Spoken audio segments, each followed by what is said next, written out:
우리 해피 간식 챙겼니? 우리 해피 간식 챙겼니? 살을 애는 12월 한겨울 딸 신혼집에 들어서자 독한 락스 냄새가 코를 찔렀습니다. 현관 한가운데 밍크 코트를 입은 시어머니는 캐리어를 끌며 딸을 내려다봤죠. 너보다 더 좋은 거 먹여야지. 그날 제 딸은 가족이 아니라 여행 간 사람들 대신 집에 버려진 개밥 담당이었습니다. 제 손은 분노로 굳어 휴대폰을 움켜쥐었고 단 한 통의 전화를 걸었습니다.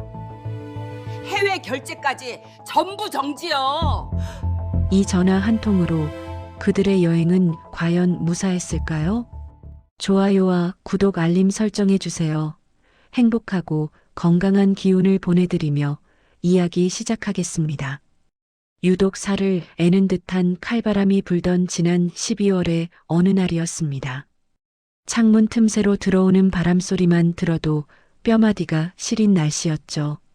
저는 며칠 전부터 감기 기운이 있다는 딸아이 목소리가 자꾸 귀에 밟혀 아침 일찍부터 곰국을 한 솥 끓여 바리바리 싸들고 딸아이네 신혼집으로 향했습니다. 비밀번호를 누르려다 혹시라도 사돈 어른이 계실까 싶어 조심스레 벨을 눌렀습니다. 누구세요? 인터폰 너머로 들리는 딸아이의 목소리가 왠지 꽉 잠겨 있었습니다. 문이 열리고 마주한 딸의 모습에 저는 들고 있던 보따리를 바닥에 떨어뜨릴 뻔했습니다. 늘 곱게 키워 물 한 방울 안 묻히겠다 다짐했던 내 딸 미진이. 그런데 그 아이 꼴이 말이 아니었거든요. 무릎이 다 늘어난 낡은 추리닝 바람에 머리는 질끈 동여매고 있었는데 더 기가 막힌 건 손이었습니다. 고무장갑도 끼지 않은 맨손이 찬물에 얼마나 담겨 있었는지 벌겋게 트고 갈라져 피가 맺혀 있었으니까요. 집안에는 락스 냄새와 곰팡내 그리고 묘하게 섞인 비싼 향수 냄새가 진동을 했습니다. 엄마, 연락도 없이 어쩐 일이야? 너 꼴이 이게 뭐냐? 사돈 어른은 집에 안 계시니? 그때였습니다.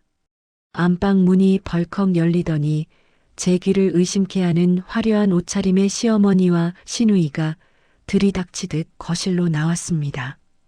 바닥에 놓인 제 공국통을 힐끔 보더니 시어머니인 최 여사가 코를 찡긋거리더군요. 아이고, 사부인 오셨어요? 미리 연락 좀 주시지. 저희가 지금 좀 바빠서요. 최 여사는 밍크 코트를 휘감고 있었고 그 옆에 시누이는 제 월세보다 비싸다는 루이비통 캐리어 2개를 낑낑대며 끌고 나오고 있었습니다. 딸아이는 제 눈치를 보며 그 무거운 캐리어를 황급히 받아들더군요. 그 순간 최 여사가 제 딸에게 툭 던진 한마디가 제 심장을 후벼 팠습니다. 예, 미진아.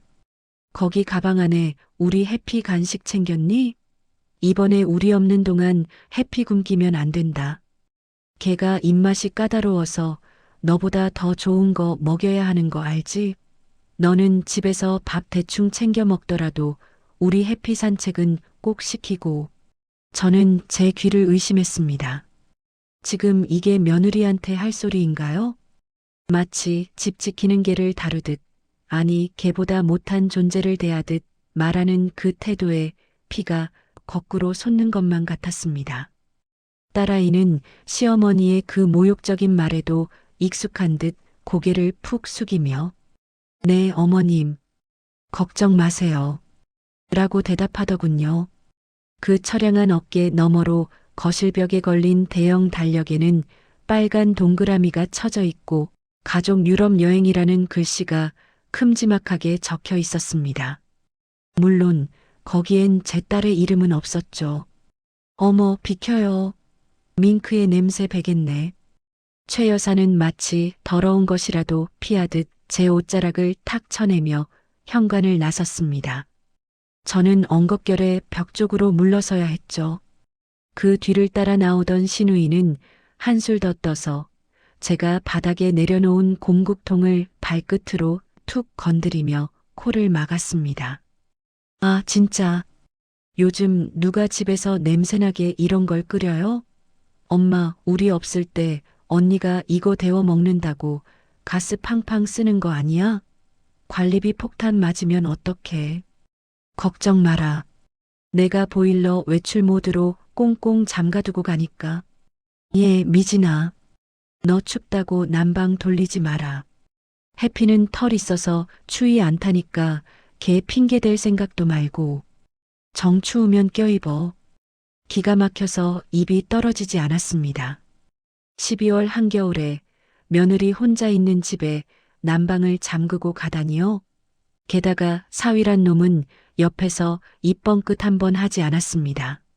제가 참다 못해 한마디 하려는 찰나 엘리베이터가 도착했고 사돈 식구들은 뒤도 안 돌아보고 쏙 타버렸습니다. 닫히는 문틈 사이로 신우이의 웃음소리가 들려왔습니다. 아싸, 파리 가서 명품 싹 쓸어오자. 오빠 카드의 한도가 빵빵하니까 걱정 없지? 문이 닫히고 복도에는 싸늘한 정적만 남았습니다. 딸아이는 제 눈을 피하며 황급히 현관문을 닫고 저를 집 안으로 이끌었습니다. 집 안은 썰렁하다 못해 냉기가 돌았습니다. 바닥은 얼음장 같았고 딸아이는 습관처럼 어깨를 잔뜩 움츠리고 있었죠. 엄마, 미안해. 오시게해서 이런 꼴만 보이고. 앉아. 내가 따뜻한 물이라도 줄게. 딸아이는 애써 웃으며 주방으로 향했지만 저는 그 뒷모습을 보며 억장이 무너졌습니다. 저는 곧장 냉장고 문부터 열어젖혔습니다. 며느리 밥은 챙겨주고 갔는지 확인하고 싶었거든요. 하지만 냉장고 안 풍경은 처참했습니다. 텅 빈 냉장고, 반찬통 하나 제대로 된 게 없었고 맨 윗칸의 떡하니 자리 잡은 건 최고급 한우팩들이었습니다. 그런데 그 위에 붙은 포스트잇이 가관이었습니다. 해피 간식? 건드리지 말 것. 아? 저도 모르게 헛웃음이 터져 나왔습니다. 사람 먹을 건 김치 쪼가리 하나 없는데 개 먹일 한우는 층층이 쌓아두고 가다니. 그때 식탁 구석에 구겨져 있는 영수증 뭉치가 제 눈에 들어왔습니다. 뭔가 싸한 느낌에 손을 뻗어 영수증을 집어들었습니다. 대한항공 파리 왕복 4인. 호텔 스위트룸. 결제 금액 1,500만 원. 금액도 금액이지만 결제된 카드 번호의 끝자리가 낯익었습니다. 설마 하며 제 핸드폰을 꺼내 카드사 앱을 켰습니다. 며칠 전 딸아이가 생활비가 모자라 힘들어하길래 급할 때 눈치 보지 말고 쓰라며 쥐어줬던 제 명의의 가족카드. 그 카드의 사용 내역이 실시간으로 찍혀 있었습니다. 모아 여행사 1,540만 원 결제 완료. 인천공항 면세점 320만 원 결제 완료. 손이 부들부들 떨렸습니다. 이 인간들, 내 딸을 식모 취급하는 것도 모자라 내 돈으로 호의호식하며 여행을 떠난 것이었습니다. 미진아, 똑바로 말해. 김서방이 이 카드 가져갈 때 뭐라 그랬어? 제 목소리가 파르르 떨렸습니다. 딸아이는 제 눈치를 살피며 기어들어가듯 입을 열었습니다. 그게 이번에 어머니 칠순 겸 가족여행 가는데 현금이 좀 부족하다고 엄마 카드로 호텔 보증금만 잠깐 걸어둔다고 했어. 바로 취소한다고. 호텔 보증금? 이게 보증금 내역이니? 면세점에서 명품 가방 사고 비행기 표 끊는 게 보증금이야? 제가 영수증을 식탁에 탁 내리치자 딸아이는 소스라치게 놀라며 몸을 움츠렸습니다. 그 모습을 보니 화보다는 서글픔이 밀려왔습니다. 제 딸은 지금껏 남편과 시댁 식구들에게 가스라이팅을 당해 자기가 무슨 취급을 당하는지도 모르고 있었던 겁니다. 저는 더 이상 지체할 수 없었습니다. 당장 가방에서 핸드폰을 꺼내 카드사 VIP 상담센터로 전화를 걸었습니다. 네, 본인입니다. 지금 제 가족 카드 도난 분실 신고해 주세요. 네, 지금 당장요. 그리고 해외 결제 포함해서 모든 거래 정지시켜 주세요. 네, 재발급은 필요 없습니다. 아예 해지할 거니까요. 엄마, 그러다 그이 카드 못 쓰면 어떡해. 딸아이가 사색이 되어 말렸지만 저는 단호하게 전화를 끊었습니다. 못 쓰라고 하는 거야. 어디 남의 돈으로 얼마나 잘 먹고 잘 사나 보자. 같은 시각 프랑스 파리 샤를 드골 공항. 장시간 비행을 마친 그들만의 가족은 한껏 들떠 있었습니다. 최 여사는 밍크 코트를 휘날리며 공항 입국장을 빠져나왔고 사위는 렌터카 데스크로 향했습니다. 아들, 우리 짐도 많은데 제일 큰 리무진으로 빌려라. 기왕 온 거 승차감 좋은 걸로 타자. 아유, 어머니 걱정 마십시오. 제가 미리 봐둔 벤츠벤이 있습니다. 효도 제대로 시켜드릴게요. 사위는 거만하게 웃으며 직원에게 여권과 제 카드를 내밀었습니다. 옆에 있던 신우이도 신이 나서 맞장구를 쳤죠. 오빠, 나 목마른데 차 빌리고 바로 카페 가자. 나 파리 오면 마시려고 봐둔 라떼 있단 말이야. 직원이 카드를 단말기에 꽂는 순간 공항의 소음을 뚫고 삐익 하는 날카로운 경고음이 울려 퍼졌습니다. 손님, 이 카드는 거절되었습니다. 뭐라고요? 아니야, 다시 해봐. 사위의 얼굴이 순식간에 불그락푸르락해졌습니다. 직원은 고개를 저으며 2번, 3번 다시 시도했지만 결과는 마찬가지였습니다. 뒤에서 기다리던 최 여사가 짜증 섞인 목소리로 소리쳤습니다. 얘 뭐하니? 빨리 차 안 빌리고. 엄마 다리 아파 죽겠는데. 오빠, 이거 정지 먹은 거 아니야? 쪽팔리게 사람들이 다 쳐다보잖아. 도대체 관리를 어떻게 하는 거야? 그제야 사태를 파악한 사위의 얼굴이 하얗게 질렸습니다. 수중에 현금이라곤 팁으로 쓸 유로와 몇 푼이 전부. 호텔, 식당, 쇼핑 모든 것을 장모인 제 카드 하나만 믿고 온 그들은 순식간에 파리 공항 한복판에 버려진 거지가 된 셈이었습니다. 정막이 흐르던 거실에 딸아이의 핸드폰이 요란하게 울리기 시작했습니다. 액정에는 내 사랑 남편이라는 글자가 뜨고 있었죠. 딸아이가 덜덜 떨리는 손으로 전화를 받으려 하자 제가 그 손을 낚아챘습니다. 받지 마라. 하지만 가만히 있어. 엄마가 받을게. 저는 딸아이의 손에서 핸드폰을 뺏어 들었습니다. 끊어졌던 전화벨이 다시 더 악에 받친 듯이 울리기 시작했습니다. 저는 심호흡을 한번 크게 내쉬고 통화 버튼을 눌렀습니다. 김미진, 너 지금 당장 장모님한테 전화해서 카드 풀라고 해. 미쳤어? 우리 지금 공항에 갇혔단 말이야. 너 때문에 어머니 쓰러지시겠어. 수화기 너머로 사위의 고함 소리가 고막을 찢을 듯 들려왔습니다. 저는 입가에 싸늘한 미소를 띠며 차분하게 대꾸했습니다. 자네, 거기가 어딘가? 깨밥 주는 사람은 집에 있는데 개주인들은 어디 가셨나? 순간 수화기 너머로 정적이 흘렀습니다. 장모님? 아니, 장모님이 왜 미진이 전화를. 수화기 너머로 들려오는 사위의 목소리는 파리 현지의 추위 때문인지 공포 때문인지 사시나무 떨듯 떨리고 있었습니다. 방금 전까지 아내에게 소리를 지르던 위세는 온데간데없고 비굴함만이 뚝뚝 묻어났죠. 왜? 내가 받으면 안 될 전화라도 되는 건가? 자네, 지금 내 카드로 효자 노릇하려다가 딱 걸린 거 아닌가? 아니, 그게 아니라요. 오해십니다. 이게 다 어머니 칠순이라 제가 무리해서라도 기쁘게 해드리고 싶어서 잠시만 빌려 쓴다는 게 그만. 빌려? 누구 마음대로? 내 딸은 찬밥 덩어리에 개보다 못한 취급해놓고 자네들은 내 돈으로 벤츠를 타? 꿈 깨게. 그 카드, 내가 방금 가위로 잘라버렸네. 거기서 접시를 닦든 춤을 추든 알아서 해결하고 들어와. 저는 사위의 변명이 더 이어지기도 전에 종료 버튼을 누르고 아예 전원을 꺼버렸습니다. 딸아이는 금방이라도 울음을 터뜨릴 듯한 얼굴로 저를 쳐다보고 있었습니다. 엄마, 진짜 어떡하려고 그래? 그 사람 자존심 엄청 센데. 자존심? 남의 돈으로 세우는 게 자존심이니? 넌 아직도 정신을 못 차렸구나. 저는 딸아이를 식탁 의자에 앉히고 거칠어진 그 손을 잡았습니다.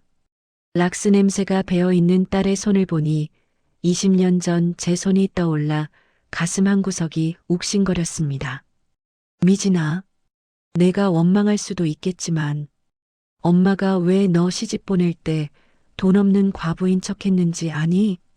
제 물음에 딸아이는 젖은 눈으로 고개를 저었습니다. 저는 씁쓸한 미소를 지으며 입을 열었습니다. 내 아빠 가고 우리 둘만 남았을 때 세상은 참 무서운 곳이었어. 젊은 과부가 돈 좀 만진다고 소문나니까 온갖 파리떼가 꼬이더구나. 개 중에는 사기꾼도 있었고 내 돈 보고 접근해서 너한테 몹쓸 짓 하려던 놈도 있었지. 그때를 생각하면 아직도 치가 떨립니다. 새벽 4시, 남들은 잠들어 있을 시간에 저는 생선 비린내와 채소 썩은 내가 진동하는 도매 시장 바닥을 기어다녔습니다. 손가락 마디마디가 갈라져 피고름이 나도 반창고 하나 붙일 돈이 아까워 검정 비닐봉지를 칭칭 감고 일했었죠. 그렇게 악착같이 모은 돈으로 땅을 사고 건물을 올렸습니다. 이제는 강남에 빌딩이 2채나 있는 알부자가 되었지만 저는 그 사실을 철저히 숨겼습니다. 엄마는 내 돈이 아니라 너라는 사람 그 자체를 아껴주는 진짜 가족을 만들어주고 싶었어.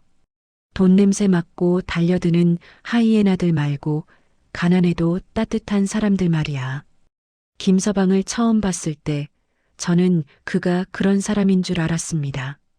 성실한 공무원 집안에 비록 넉넉하진 않아도 예의 바르고 검소해 보였으니까요. 저희 집은 화목한 게 재산입니다.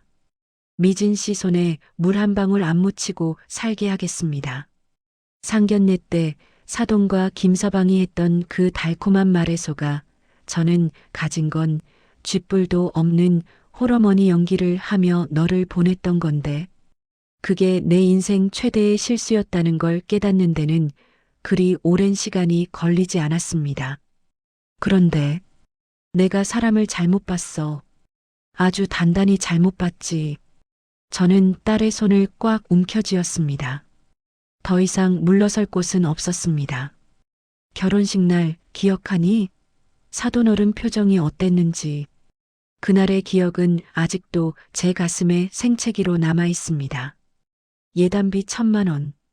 제가 시장에서 생선 팔아 힘들게 모은 돈이라는 걸 알면서도 사돈댁은 봉투를 열어보고는 표정을 구겼습니다. 아유 사부인. 저희는 정말 아무것도 필요 없다고 했는데 기왕 하시는 거 격식은 좀 갖추시지. 남 부끄러워서 원. 그들은 제 면전에서 봉투를 툭 던지듯 테이블에 내려놓았습니다. 그때 알아봤어야 했습니다. 돈이 없으면 인격조차 무시당하는 그 집구석의 분위기를 말이죠. 결혼 후에도 김서방의 빨대 꽂기는 집요했습니다. 장모님, 이번에 제 친구가 확실한 투자처를 알려줬는데 제가 총알이 좀 부족해서요. 딱 500만 원만 융통해 주시면 안 될까요? 미진이 호강시켜 주려고 그러는 건데. 그때마다 저는 주머니 쌈짓돈 꺼내주듯 꼬깃꼬깃한 현금을 쥐어줬습니다. 사실 제겐 껌값도 안 되는 돈이었지만 사위기 살려주려고.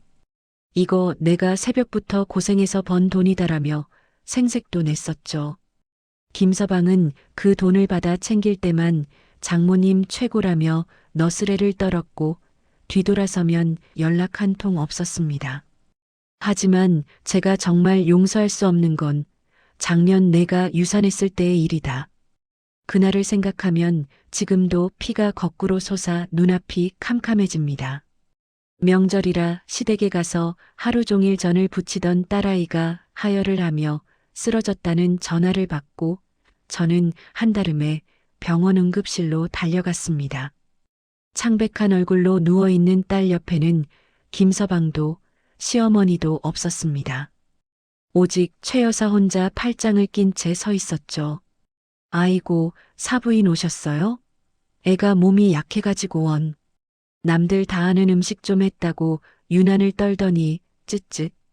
위로는커녕 혀를 차는 그 모습에 제가 따져 물었습니다. 아니, 애가 몸이 안 좋다고 하면 좀 쉬게 해주시지. 그 많은 일을 혼자 다 시키셨어요? 그러자 최 여사가 눈을 동그랗게 뜨며 대꾸하더군요.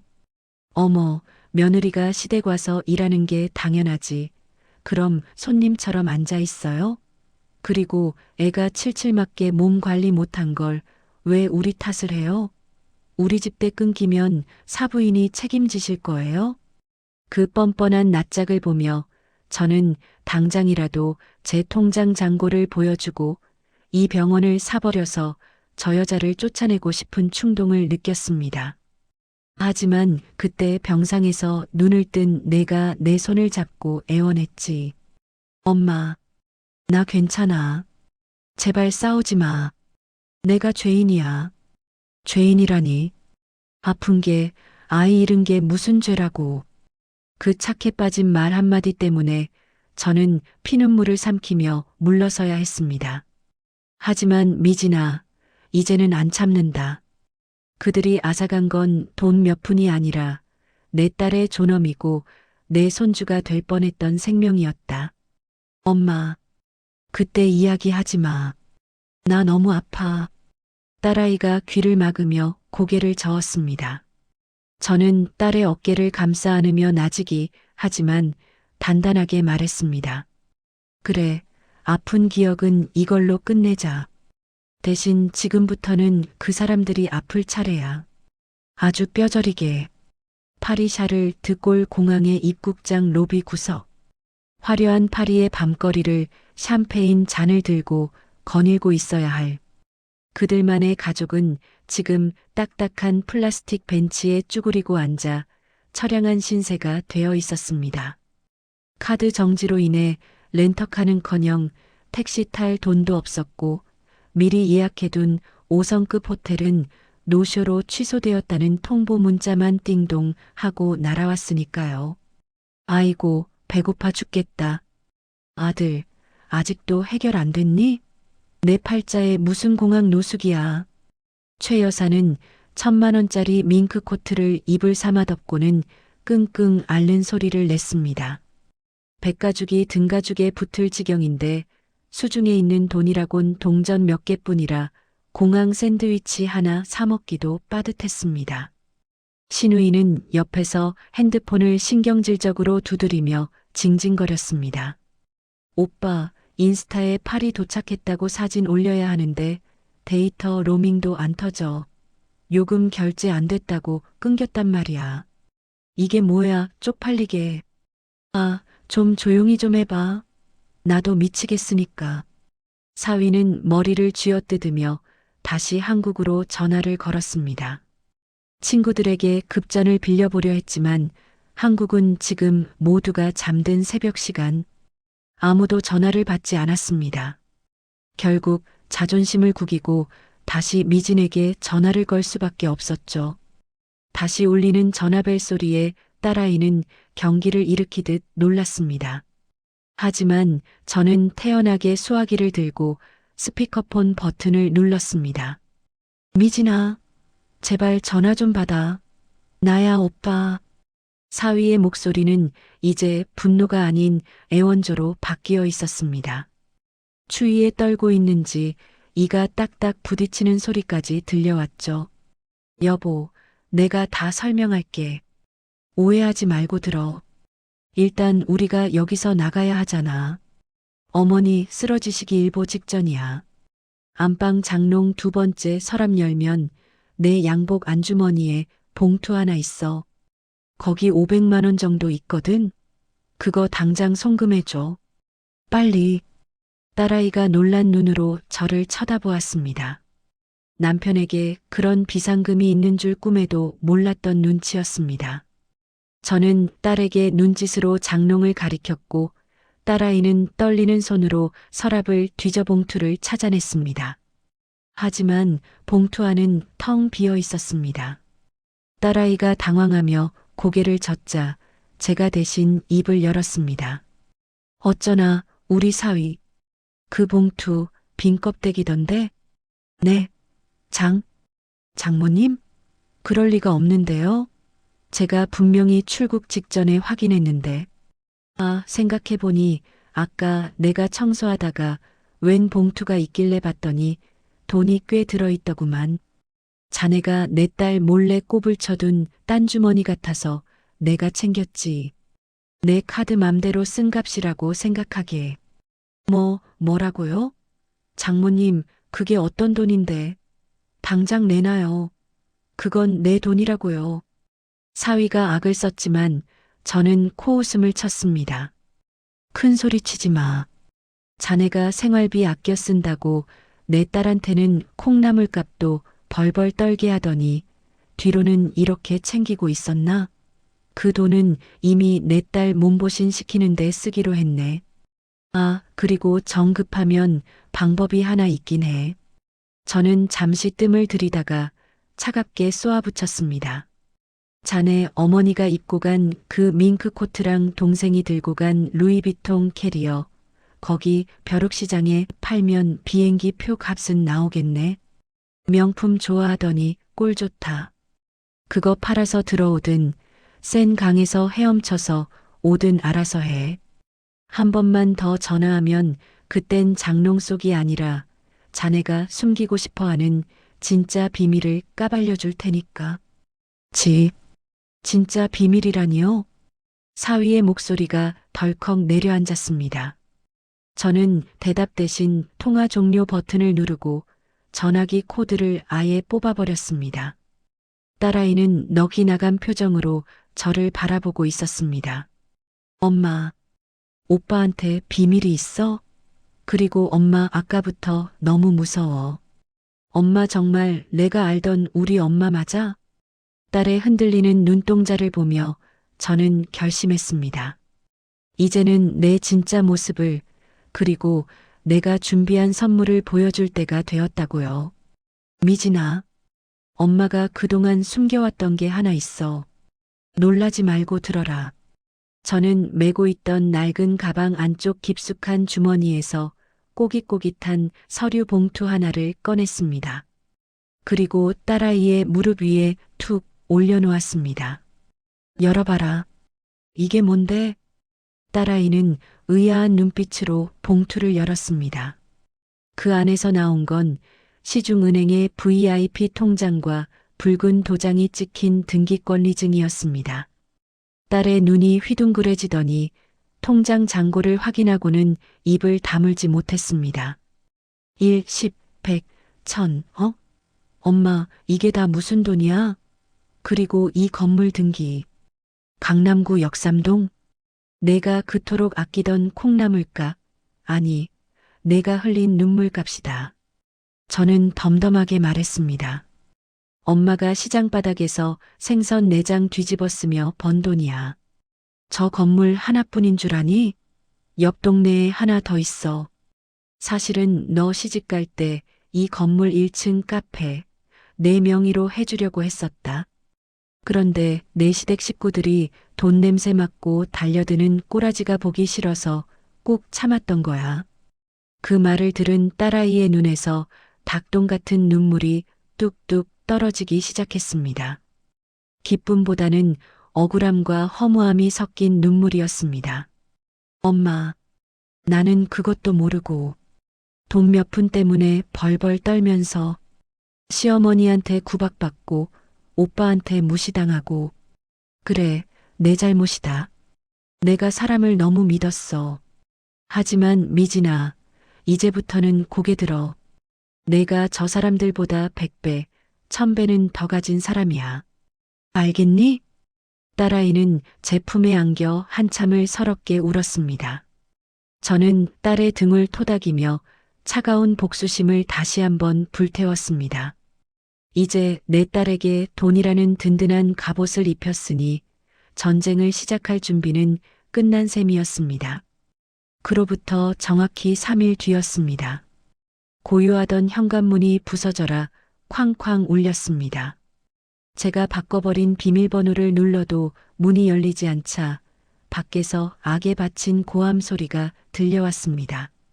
아, 김미진, 문 안 열어? 내가 미쳤구나. 감히 시어머니를 문전박대해? 오빠다. 빨리 문 열어. 나 화나면 어떻게 되는지 알지? 저는 소파에 다리를 꼬고 앉아 차 한 잔을 마시며 딸에게 눈짓을 보냈습니다. 딸은 심호흡을 한번 크게 하더니 인터폰 화면을 켜고 문 열림 버튼을 눌렀습니다.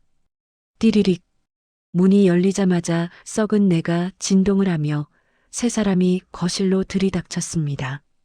그들의 몰골은 가히 충격적이었습니다. 최 여사의 트레이드 마크였던 윤기 흐르던 밍크 코트는 온데간데 없고 벼룩시장에서 헐값에 주워 입은 듯한 얇은 싸구려 패딩 점퍼를 걸치고 있었습니다. 머리는 며칠을 못 감았는지 떡이 져서 얼굴에 달라붙어 있었죠. 루이비통 캐리어를 끌던 시누이는 검은 비닐봉지 2개를 양손에 쥐고 있었고 사위는 수염이 덥수룩하게 자라 노숙자가 따로 없었습니다. 그들은 들어오자마자 신발도 벗지 않고 거실 바닥에 털썩 주저앉았습니다. 물 좀 다오. 목말라 죽겠다. 아이고, 내 허리야. 이코노미석 중에서도 제일 좁은 자리를 타고 왔더니 몸이 부서질 것 같네. 야, 며느리. 너 거기 멍하니 서서 뭐해? 빨리 밥상 안 차리고. 최 여사가 습관처럼 딸에게 소리를 지르려던 찰나 소파에 앉아 있는 저와 눈이 딱 마주쳤습니다. 저는 찻잔을 천천히 내려놓으며 싸늘하게 웃어주었습니다. 어서 오게 사돈. 파리 여행은 즐거우셨나? 꼴을 보니 아주 스펙터클하게 즐기다 오신 것 같은데. 사부인, 지금 제정신이세요? 어떻게 사람을 타국 만리에서 굶어 죽게 만들어요? 최 여사가 바닥을 치며 악을 썼습니다. 분노로 일그러진 얼굴에는 그동안의 고생이 고스란히 묻어 있었습니다. 내 그 귀한 밍크 코트를 벼룩시장 그 더러운 바닥에서 단돈 500유로에 넘겼다고요. 저기 저 거지 같은 집시놈들이랑 흥정하느라 내가 무슨 꼴을 당했는지 알아요? 사부인이 그거 물어낼 거예요? 옆에 있던 시누이도 질세라 거들었습니다. 엄마 밍크는 양반이지. 내 루이비통 신상은? 그거 짝퉁 취급받으면서 헐값에 팔았어. 나 진짜 억울해서 미쳐버릴 것 같다고. 이 아줌마가 진짜 노망이 났나? 그들은 본인들이 며느리에게 저지른 짓은 까맣게 잊은 채 오직 자신들이 잃어버린 명품과 자존심만 생각하며 길길이 날뛰었습니다. 저는 찻잔을 내려놓으며 나지기 하지만 뼈 있는 한마디를 던졌습니다. 글쎄다.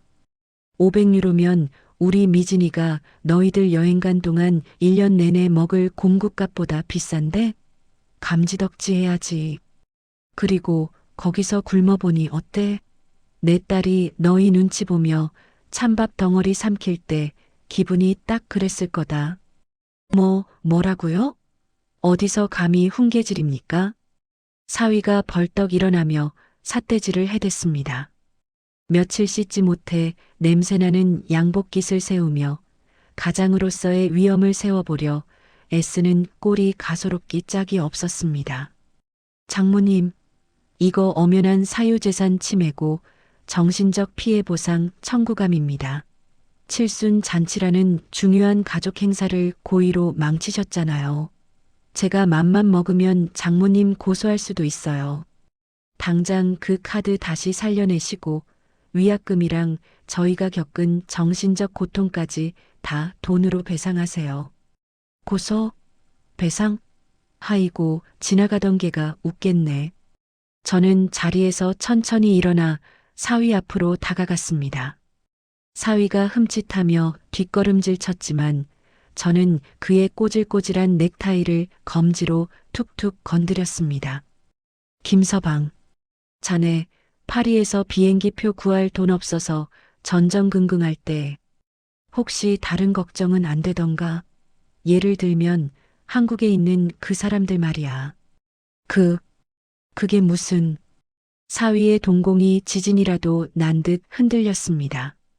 저는 품 안에서 붉은색 딱지가 붙은 독촉장 하나를 꺼내 사위의 가슴팍에 팍 꽂아 주었습니다. 제가 사위의 서재를 뒤지다 찾아낸 결정적인 증거였죠. 대부업체 리드코프, 원금 3천, 이자 별도. 상환일은 어제까지였지 아마. 자네가 내 딸 생활비 쥐어짜고 내 돈 뜯어가며 막으려던 게 이거였나? 도박이니 주식이니? 아니면 여자? 헉! 사위의 입이 떡 벌어졌습니다. 최 여사와 신우이도 사태 파악이 안 된 눈치로 독촉장을 멍하니 바라보았습니다. 아, 아들. 이게 뭐니? 대부업체라니? 내가 빚이 있어? 아니, 어머니, 그게 아니라 제가 잠깐 투자를 좀 하느라고. 투자? 웃기고 있네. 자네가 인터넷 도박으로 날린 돈인 거 내가 모를 줄 알아? 파리 가서도 내 카드로 현금 서비스 받아서 도박하려고 했지? 그래서 내가 막은 거야. 거실은 순식간에 찬물을 끼얹은 듯 조용해졌습니다. 사위는 얼굴이 흑빛이 되어 바닥에 주저앉았고 최 여사는 충격에 입을 틀어막았습니다. 이제 알겠나? 누가 누구를 고소해. 내 딸 돈으로 도박빚 갚는 주제에. 당장 내 집에서 나가. 꼴도 보기 싫으니까. 하지만 그때였습니다. 궁지에 몰린 쥐가 고양이를 문다고 최 여사가 갑자기 눈을 뒤집으며 소파 위에 쿠션을 집어 던졌습니다. 이 천한 장사치 여편네가 어디서 모함을 해. 내 아들이 어떤 아들인데. 이거 다 조작이야. 그리고 여기가 왜 내 집이야? 내 아들 명의로 된 집인데 나갈 거면 내가 나가. 적반하장도 유분수지. 최 여사는 이제 이성을 잃고 발악을 시작했습니다. 저는 피식 웃으며 딸아이를 바라보았습니다. 내 아들 명예? 하이고 기가 차서. 저는 배를 잡고 웃었습니다. 그 웃음소리가 얼마나 서늘했는지 방방 뛰던 최 여사도 멈칫하며 저를 쳐다보더군요. 저는 소파 옆에 놓여있던 서류 가방에서 또 하나의 봉투를 꺼내 탁자 위에 던졌습니다. 김서방, 자네가 설명할 텐가? 아니면 내가 직접 읽어줄까? 자, 장모님 제발이요. 어머니 앞에서는. 사위가 갑자기 제 발목을 잡으며 매달렸습니다. 그 비굴한 꼴을 본 최 여사의 눈이 휘둥그레졌죠. 아들, 너 왜 이러니? 저 여편네한테 약점 잡힌 거라도 있어? 당당하게 말해. 이 집 네 명에 맞잖아. 그래요. 등기부등본 떼보면 김철수, 자네 이름 세 글자 박혀 있겠지. 그런데 그 알량한 전세 보증금 5억, 그거 누가 해줬는지 잊었나? 저는 봉투에서 5억이라는 큰 돈이 사위의 통장으로 빠져나간 통장거래 내역서를 꺼내 최 여사 코앞에 들이밀었습니다. 사돈, 눈이 있으면 똑똑히 보세요.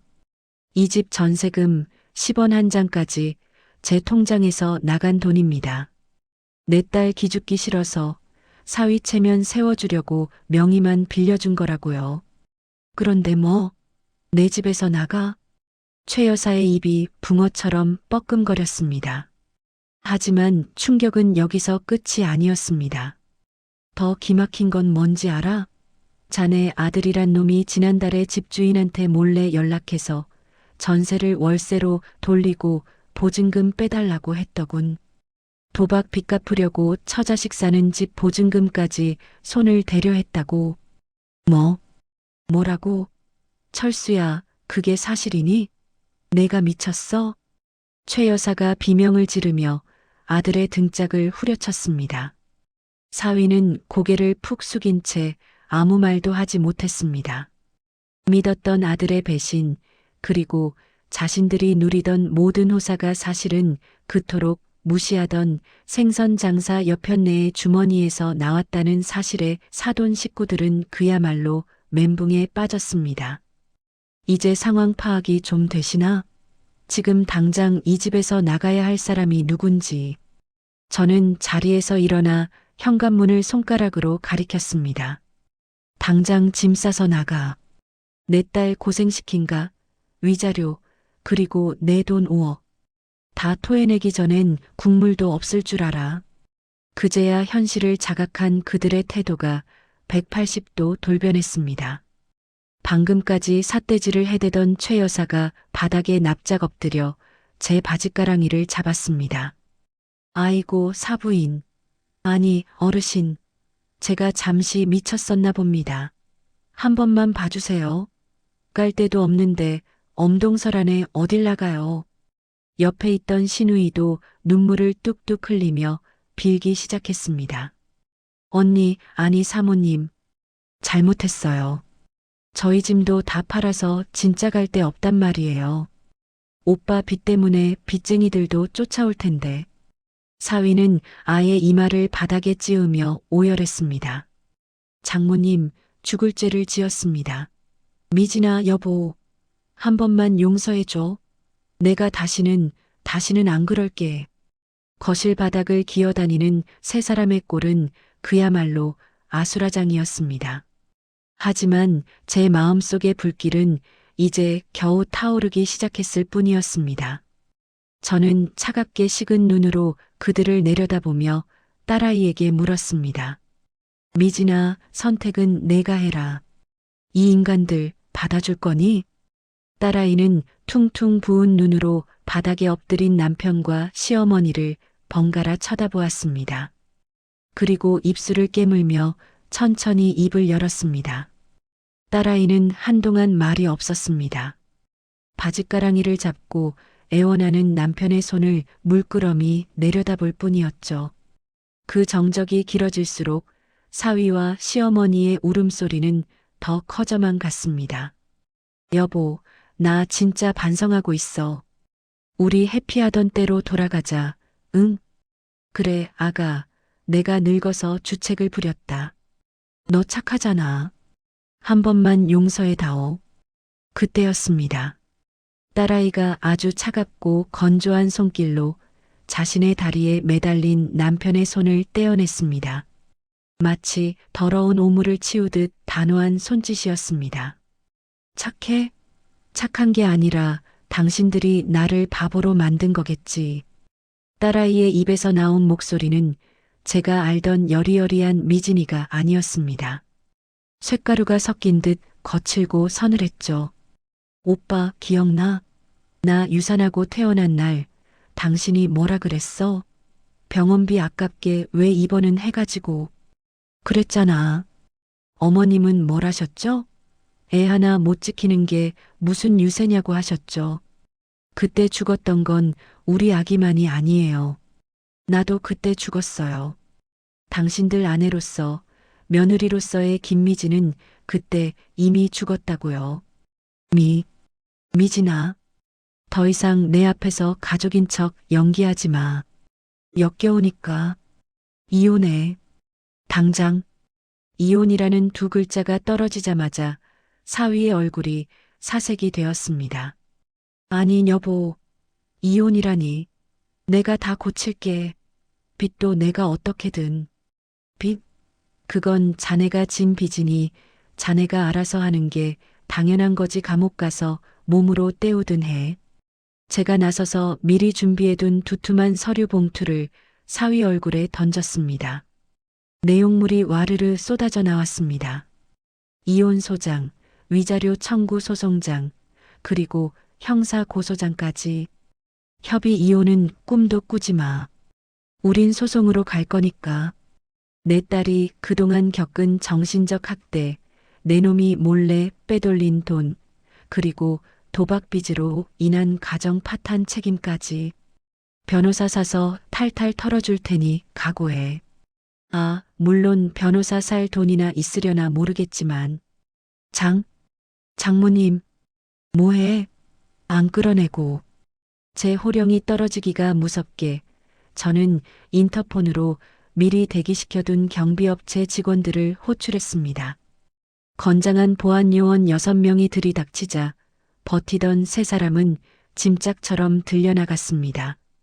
이거나 내가 누군 줄 알고. 며느리, 너 진짜 이럴 거야? 장모님, 살려주세요. 쫓겨나면 저희 진짜 얼어 죽어요. 현관 밖으로 끌려나가는 그들의 비명소리가 복도를 가득 채웠습니다. 저는 신발장 옆에 두었던 굵은 천일염 단지를 들고 현관으로 나갔습니다. 제 소음 붙기 전에 썩 꺼져. 다시는 내 딸 근처에 얼씬도 하지 마. 착! 하얀 소금 가루가 사위와 시어머니의 머리 위로 눈처럼 쏟아졌습니다. 아! 내 눈. 그들이 눈을 비비며 허우적거리는 사이 저는 쾅 소리가 나게 현관문을 닫아버렸습니다. 문이 잠기는 경쾌한 소리와 함께 집안에는 완벽한 평화가 찾아왔습니다. 딸아이는 현관문에 등을 기대고 주저앉아 참았던 울음을 터뜨렸습니다. 하지만 그건 슬픔의 눈물이 아니었습니다. 지옥 같던 시집살이를 스스로 끊어낸 해방의 눈물이었습니다. 쫓겨난 지 딱 3시간 후 영하 10도의 한파 속에 내동댕이 쳐진 사돈 식구들이 향한 곳은 동네 어귀에 허름한 24시간 찜질방이었습니다. 밍크 코트도 루이비통 캐리어도 없는 그들은 찜질방에서 나눠주는 황토색 반팔 티셔츠와 반바지를 입고 매점 앞구석 자리에 쪼그려 앉아 있었습니다. 아, 배고파. 오빠, 나 계란이랑 식혜 좀 사줘. 현금 남은 거 없어? 아, 조용히 안 해? 누가 들을까 겁난다. 사위, 김철수는 수건으로 얼굴을 칭칭 감싸며 주위를 두리번거렸습니다. 빚쟁이들이 언제 들이닥칠지 모른다는 공포 때문이었죠. 하지만 최 여사는 아직도 상황 파악이 덜 된 듯 찜질방 바닥을 손바닥으로 탁 치며 신세 한탄을 늘어놓았습니다. 내가 전생에 무슨 죄를 지어서 이런 꼴을 당해? 파리에서 에스카르고 먹다가 이게 무슨 개밥의 도토리 신세야? 야, 철수야. 너 진짜 그 집 다시 못 들어가니? 장모한테 싹싹 빌면 문 열어주지 않겠어? 어머니, 제발 그만 좀 하세요. 장모님이, 아니, 그 아줌마가 어떤 사람인지 보셨잖아요. 우리 들어가면 소금이 아니라 칼을 갈고 있을걸요? 이게 다 너 때문이야. 내가 도박에 손만 안 댔어도 5억? 그 돈이면 강남 아파트 전세가 웬 말이냐. 내가 떵떵거리고 살았을 텐데. 결국 최 여사가 아들의 등짝을 후려치기 시작했고 신우이는 옆에서 짜증을 내며 소리를 질렀습니다. 서로를 물어뜯는 그들의 모습은 영락없는 굶주린 하이에나 떼였습니다. 주변 사람들이 어우 시끄러워. 못 배운 사람들인가 바라며 수군거렸지만 그들은 부끄러움도 잊은 채 서로 멱살을 잡고 흔들었습니다. 그때였습니다. 찜질방 입구 쪽이 소란스러워지더니 검은 양복을 입은 덩치 큰 사내 셋이 뚜벅뚜벅 걸어 들어왔습니다. 그들의 살벌한 눈빛이 매점 구석을 훌쳤고 수건으로 얼굴을 가리고 있던 김철수와 딱 마주쳤습니다. 어이, 김철수 씨. 여기서 땀 빼고 계셨어? 우린 당신 찾느라 식은땀 뺐는데. 히. 김철수의 얼굴이 백지장처럼 하얗게 질렸습니다. 그가 도망치려 엉덩이를 들썩였지만 사내들은 순식간에 다가와 그의 양팔을 꺾어 올렸습니다. 어디 가시려고. 빌려 쓴 돈 갚으셔야지. 파리 갈 돈은 있고 우리 돈 갚을 돈은 없으신가 봐. 자, 잘못했습니다. 조금만 기다려 주시면. 으악! 이보세요. 당신들 뭐야? 내 아들한테 손대지 마. 최 여사가 달려들었지만 사내 중 한 명이 험악하게 인상을 쓰자 깨갱하며 주저앉았습니다. 아줌마 아들 교육 똑바로 시키셨어야죠. 남의 돈 무서운 줄 모르면 이렇게 되는 겁니다. 가자. 김철수는 짐승처럼 질질 끌려나갔고 찜질방에는 최 여사와 신우이의 통곡 소리만 처량하게 울려 퍼졌습니다. 그들이 그토록 무시했던 돈의 무서움이 이제야 그들의 숨통을 조여오기 시작한 것입니다. 같은 시각 강남의 한 프렌치 레스토랑. 은은한 클래식 선율이 흐르는 창가 자리에 저와 딸아이가 마주 앉아 있었습니다. 접시 위에는 육즙이 흐르는 최고급 안심 스테이크가 놓여 있었죠. 딸아이는 포크를 든 채 멍하니 창밖을 바라보고 있었습니다. 미진아, 왜 안 먹니? 입에 안 맞아? 아니, 그냥 너무 따뜻하고 조용하고 맛있는 냄새가 나서 꿈만 같아서. 딸아이는 떨리는 손으로 고기 한 점을 입에 넣었습니다. 늘 식은 밥에 물 말아 먹거나 시댁 식구들이 남긴 반찬을 처리하느라 급급했던 내 딸. 음미하며 먹는다는 게 어떤 건지 잊고 살았던 아이의 눈가에 다시 물기가 차올랐습니다. 맛있다, 엄마. 진짜 너무 맛있어. 그래, 많이 먹어라. 이제부터는 내가 먹고 싶은 거, 하고 싶은 거 다 하고 살아. 아무 눈치도 보지 말고. 저는 와인 잔을 들어 딸의 잔에 가볍게 부딪혔습니다. 쨍하는 맑은 소리가 우리 모녀의 새로운 시작을 알리는 종소리처럼 느껴졌습니다. 밖에는 매서운 칼바람이 불고 있었지만 우리 테이블 위에는 훈훈한 봄바람만이 감돌고 있었습니다. 하지만 저는 알고 있었습니다. 아직 끝난 게 아니라는 것을. 끌려간 김철수와 길바닥에 나앉은 최 여사에게 마지막 법적 절차라는 확인 사살이 남아 있었으니까요. 그로부터 9개월이 지난 뒤 서울가정법원 제3호 법정 앞. 지루하고 치열했던 소송의 끝, 드디어 운명의 선고 기일이 밝았습니다. 저와 딸아이는 머리부터 발끝까지 흐트러짐 없는 정장 차림으로 법정에 들어섰습니다. 딸아이는 그동안 주눅 들어있던 어깨를 활짝 펴고 있었고 얼굴에는 생기가 돌았습니다. 반면 피고석에 앉아있는 사돈 식구들의 꼴은 처참하기 그지없었습니다.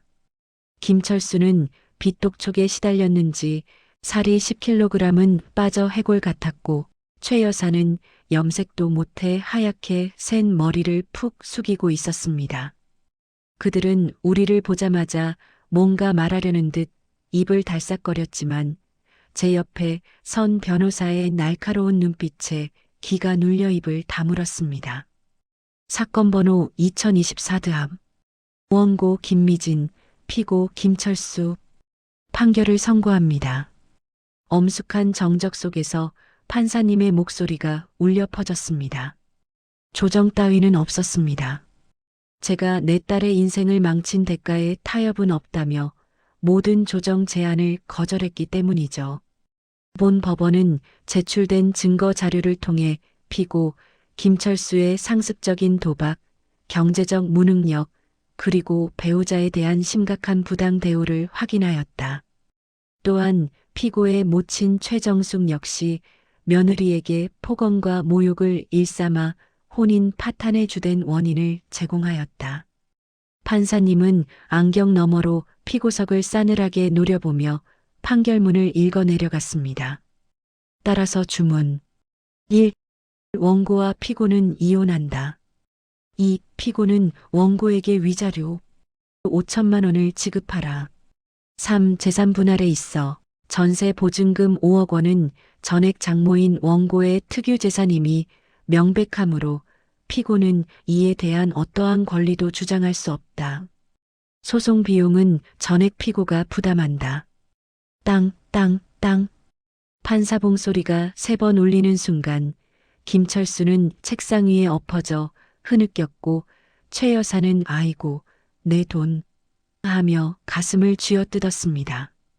그들이 꿈꾸던 한몫 챙기기는 완벽한 파산으로 끝이 났습니다. 재판이 끝나고 법원 정문을 나서는 길.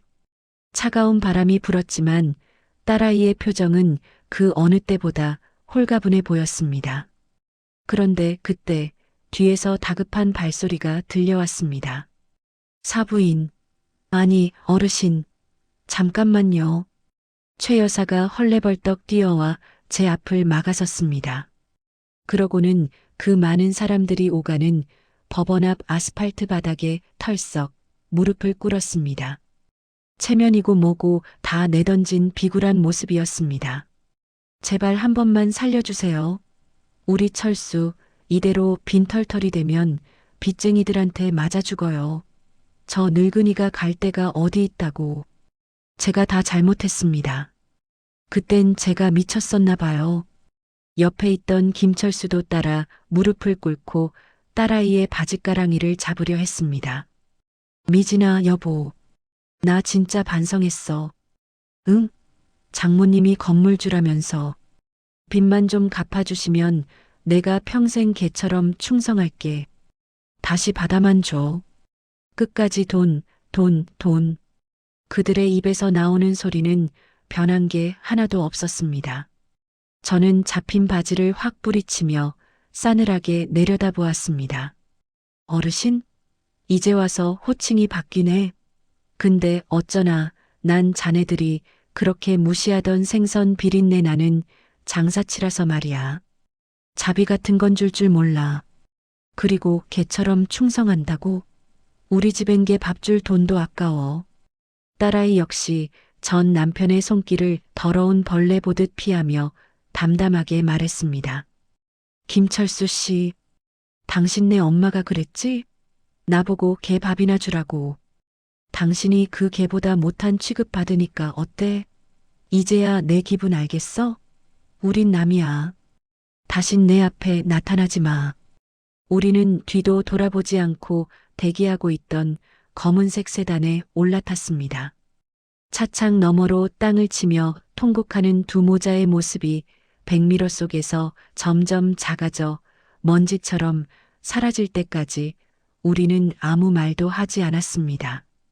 다만 맞잡은 두 손에 꽉 찬 승리의 온기만이 느껴질 뿐이었습니다. 계절이 두 번 바뀌어 어느덧 따스한 봄바람이 불어오던 4월이었습니다.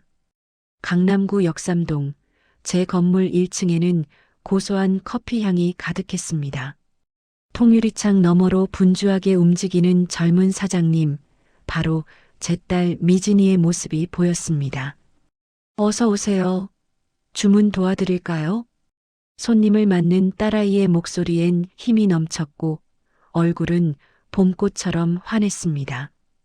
쭈글쭈글한 추리닝 대신 깔끔한 셔츠에 앞치마를 두른 모습이 제법 태가 났죠.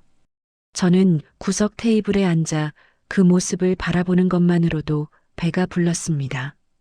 시댁 눈치 보며 숨죽여 살던 죄인 김미진은 이제 세상에 없었습니다. 당당한 카페 사장 김미진만이 있을 뿐이었죠. 그때 제 핸드폰이 진동했습니다. 이혼 소송을 담당했던 김 변호사님이었습니다.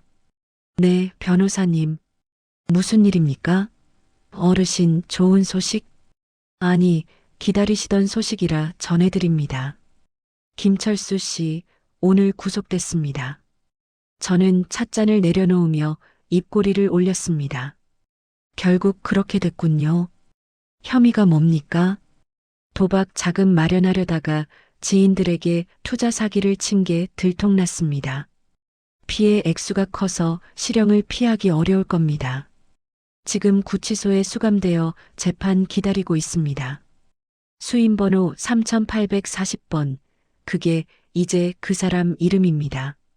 땀 흘려 일할 생각은 안 하고 유행과 남의 돈만 바라던 놈의 말로는 차가운 철창 신세였습니다. 그리고 모친 최정숙 씨 소식도 들려왔는데요. 변호사님의 목소리에 묘한 통쾌함이 묻어났습니다. 그 콧대 높던 양반이 지금은 영등포 쪽방촌에 월세로 들어갔답니다. 밍크코트 팔아먹은 돈은 아들 빚 갚는데 다 털어넣고 지금은 인근 식당에서 설거지하고 있다네요. 식당 주인이 욕쟁이 할머니라는데 아주 혹독하게 당하고 있다고 합니다. 그래요? 참. 며느리한테 물 한 방울 안 묻히겠다더니 본인이 늙어서 고무장갑 끼게 생겼네요. 알겠습니다. 수고하셨어요. 전화를 끊고 딸아이를 불렀습니다. 잠시 한가해진 틈을 타 제 앞에 앉은 딸에게 담담하게 그들의 소식을 전했습니다. 전 남편의 구속과 시어머니의 몰락. 그 이야기를 듣는 딸의 표정이 어떨지 내심 걱정이 되었습니다. 혹시라도 마음 약한 녀석이 동정심을 가질까 봐서요. 하지만 기우였습니다. 딸아이는 커피를 한 모금 마시더니 창밖을 보며 피식 웃더군요. 엄마, 나 예전에 시어머니가 설거지 제대로 안 했다고 그릇 집어 던졌던 날 기억나? 그때 손등 찢어져서 피 났는데도 밴드 하나 안 주셨었어. 식당 주인이 욕쟁이 할머니라고? 쌤통이네. 우리 어머님 성격 급해서 그릇 꽤나 깨먹을 텐데 월급에서 다 까이시겠네. 딸의 눈에는 일말의 미련도 동정도 없었습니다. 그저 남의 이야기하듯 건조했습니다. 그것이 저에게는 가장 큰 안도감을 주었습니다. 그래, 신경 꺼라. 그들은 그들의 인생을 사는 거고 우리는 우리의 꽃길을 걷는 거니까. 그때 딸아이의 핸드폰이 띠링 하고 울렸습니다. 화면을 확인한 딸의 얼굴에 살짝 곤란한 듯 하지만 설레는 듯한 미소가 번졌습니다. 누구니? 거래처 꽃집 사장님인데 이번 주말에 벚꽃 구경 같이 가자고. 어라? 꽃집 사장이라면 저번에 잠깐 봤던 그 훤칠하고 성실해 보이던 청년? 제 마음속에도 덩달아 봄바람이 살랑 불어왔습니다. 엄마, 저기 좀 봐. 바다가 보석처럼 반짝여. 보고만 있어도 가슴이 뻥 뚫리는 것 같아. 제주도의 에메랄드빛 바다가 한눈에 내려다 보이는 독채 풀빌라. 딸아이는 테라스 난간에 기대어 끝없이 펼쳐진 수평선을 바라보며 아이처럼 탄성을 질렀습니다. 사돈 식구들이 저들끼리만 쏙 빠져나가며 제 딸에게 집이나 지키라고 모욕을 줬던 그 여행. 이제 우리는 누구의 눈치도 보지 않고 오직 우리 둘만을 위한 진짜 힐링 여행을 온 것이었습니다. 좋으냐? 맨날 좁은 부엌 창문으로만 보던 세상하고는 다르지? 응, 너무 좋아. 엄마, 나 숨통이 트인다는 게 뭔지 이제 알 것 같아. 딸아이는 해가 질 때까지 바다에서 눈을 떼지 못했습니다. 살랑이는 바닷바람이 딸아이의 머리카락을 간지럽혔고 그 얼굴에는 그늘 한 점 없는 미소가 피어올랐습니다. 우리는 저녁으로 싱싱한 다금바리 회와 전복죽을 배가 터지도록 먹었습니다. 예전 같으면 가격표를 보고 망설였을 테지만 이제 딸아이는 엄마 여기 전복구이도 하나 더 추가할까? 라며 여유 있게 웃을 줄 알게 되었습니다. 그 모습이 예쁘면서도 지난 세월 못해준 것들이 떠올라 가슴 한편이 뭉클해져 왔습니다. 밤이 깊어지고 파도 소리만 들려오는 테라스에 마주 앉았습니다. 와인 잔을 기울이던 딸아이가 붉어진 얼굴로 조심스레 입을 열었습니다. 엄마, 나 사실 엄마가 처음엔 좀 원망스러웠어. 엄마가 건물주라는 거 숨겼을 때 우리 엄마는 왜 나를 못 믿었을까? 내가 그렇게 못나 보였나 싶어서 섭섭했었거든. 딸의 솔직한 고백에 저는 아무 말도 할 수 없었습니다. 그건 제 가슴 속에 박혀있던 가시와도 같은 미안함이었으니까요. 그런데 이제는 알 것 같아. 엄마가 돈을 숨긴 게 아니라 나를 지키려고 했다는 거. 돈만 보고 달려드는 그 사람들 속에서 내가 상처받지 않고 진짜 사랑받길 바랐다는 거. 엄마 마음 이제 다 알아. 딸아이는 자리에서 일어나 제게 다가왔습니다. 그러고는 제 거친 손을 자신의 따뜻한 두 손으로 감싸쥐었습니다. 엄마 미안해. 내가 너무 바보같이 당하고만 살아서 엄마 속 썩여서 정말 미안해. 그리고 나 포기하지 않고 구해줘서 고마워. 엄마 딸이라서 다행이야. 딸아이의 눈가에 고인 눈물이 달빛을 받아 영롱하게 빛났습니다. 저는 딸아이를 품에 와락 끌어안았습니다. 아니다가 미안한 건 나야. 내가 그 지옥에서 울고 있을 때 더 빨리 꺼내주지 못해 미안하다. 내가 너를 강하게 키운답시고 너무 모질게 굴었어. 용서해다오. 흑흑흑. 엄마. 우리는 파도 소리에 묻힐 만큼 서로를 안고 토닥였습니다. 그동안 쌓였던 서러움, 미안함, 그리고 말로 다하지 못했던 사랑이 따뜻한 포옹과 함께 녹아내렸습니다. 한참을 그렇게 안고 난 뒤 우리는 서로의 얼굴을 보며 눈 부은 것 좀 바라며 깔깔거렸습니다. 미진아. 응? 이제 아픈 기억은 저 바다에 다 던져버리자. 그리고 내일 해가 뜨면 우리는 앞만 보고 가는 거야. 알았지? 응, 알았어. 나 이제 진짜 행복하게 살 거야. 엄마랑 나랑 평생 웃으면서 밤하늘의 별이 쏟아질 듯 빛나고 있었습니다. 딸아이의 다짐처럼 우리의 앞날도 저 별들처럼 반짝일 것 같다는 확신이 들었습니다. 더 이상 우리 모녀 사이에 비밀도 아픔도 없었습니다. 그로부터 다시 1년이라는 시간이 흘렀습니다. 어느덧 거리는 다시 두꺼운 코트를 여미는 겨울이 찾아왔지만 제 마음은 그 어느 때보다 따스한 봄날입니다. 사장님, 여기 라떼 2잔 더요. 네, 금방 갑니다. 딸아이의 카페는 이제 동네의 사랑방이 되어 눈코 뜰 새 없이 바빠졌습니다. 1년 전 주눅 들어 사람 눈도 못 마주치던 죄인 김미진은 이제 없습니다. 직원들을 진두지휘하고 손님들에게 환하게 웃어주는 프로 사업가 김미진이 있을 뿐이죠. 딸아이의 곁에는 늘 묵묵히 힘이 되어주는 그 꽃집 청년 강서방 함께하고 있고요. 아직 식은 올리지 않았지만 제 마음에 쏙 들어 호칭으로 점 찍어버렸습니다. 어머님 오셨어요? 날 추운데 뭐하러 나오셨어요? 가게 문을 열고 들어서자 강서방이 하던 일을 멈추고 한달음에 달려와 제 짐을 받아듭니다. 그냥 우리 딸내미 얼굴도 보고 이거 좀 전해주려고 왔지. 제가 내민 보따리를 받아든 강서방이 싱글벙글 웃습니다. 아이고, 어머님표 공국이네요. 안 그래도 제가 어머님표 공국 생각이나 먹고 싶다고 미진 씨한테 노래를 불렀는데 정말 감사합니다, 어머님. 오늘 저녁에 제가 아주 국물 한 방울 안 남기고 싹싹 긁어먹겠습니다. 가슴 한구석이 뭉클해졌습니다. 2년 전 사돈 식구들에게 냄새난다, 개나 조라는 소리를 들으며 천덕꾸러기 취급을 받았던 제 공국입니다.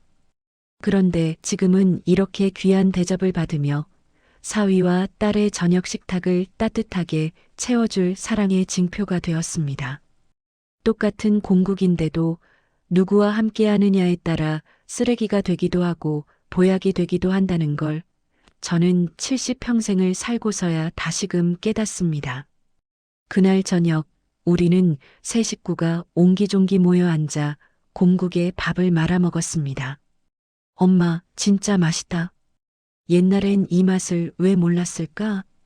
딸아이가 호호 불어가며 숟가락 가득 밥을 떠넣는 모습만 봐도 저는 배가 불렀습니다. 미진아, 행복하니? 제 무릎에 딸아이가 숟가락을 내려놓고 제 손을 꼭 잡았습니다. 응, 나 지금 너무 행복해. 엄마 덕분에 다시 태어난 것 같아. 고마워, 엄마. 창밖에는 매서운 칼바람이 불고 있었지만 우리 집 거실에는 웃음꽃이라는 난방이 빵빵하게 돌아가고 있었습니다. 문득 한때 제 딸을 식모 취급하고 저를 무시했던 그 사람들이 떠올랐습니다. 들리는 소문으로 김철수는 감옥에서 노역하느라 고생 중이고 최 여사는 쪽방촌 월세도 밀려 쫓겨날 판이라더군요. 세상 이치라는 게 참 무섭습니다. 남의 가슴에 피멍 들게 하면 언젠가 그 멍이 고스란히 내 살을 파고들게 되어 있나 봅니다. 그들이 제 딸의 눈에서 억지로 짜냈던 그 많은 눈물이 돌고 돌아 결국 자기들 발등을 찍는 도끼가 되었으니까요. 저는 김이 모락모락 피어오르는 국물을 한술 크게 떠넘겼습니다. 뜨끈한 기운이 식도부터 위장까지 든든하게 채워주었습니다. 긴 겨울을 버텨낸 나무만이 가장 화려한 꽃을 피운다고 하던가요. 제 인생에도 그리고 우리 미진이의 삶에도 드디어 따뜻한 봄날이 찾아왔나 봅니다. 오늘따라 이 공국 맛이 참 달고 구수합니다. 기나긴 이야기 함께 해주셔서 감사합니다. 인상 깊었던 장면이나 어디에서 듣고 계시는지 댓글에 남겨주시면 계신 그곳에 행복하고 건강한 기운을 불어 넣어드려요. 행복하고 건강한 기운과 함께 친한 지인과 가족에게 공유도 해주세요. 오늘도 행복하고 건강한 하루 되세요.